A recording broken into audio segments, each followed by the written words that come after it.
Top Congo FM 88.4, première radio d'information en République démocratique du Congo.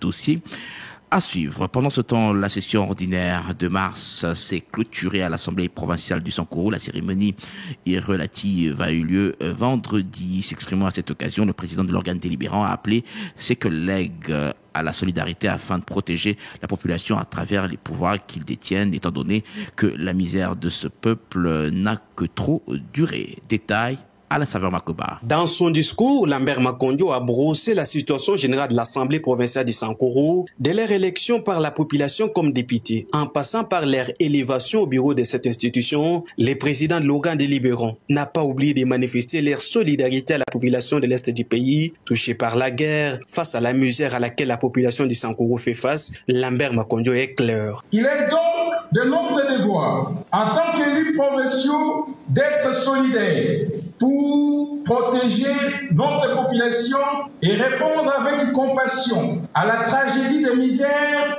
qui n'a que trop duré, conformément au pouvoir nous conféré par la loi. Nous ne pouvons donc pas rester bras croisés face à la souffrance de notre peuple. Au rang de ce qui a été fait au cours de cette session, plusieurs points ont été soulignés. L'adoption de la recommandation portant suspension des postes de péage, de suppression des barrières et perception illégale de toutes les taxes dans l'étendue de la province du Sankuru.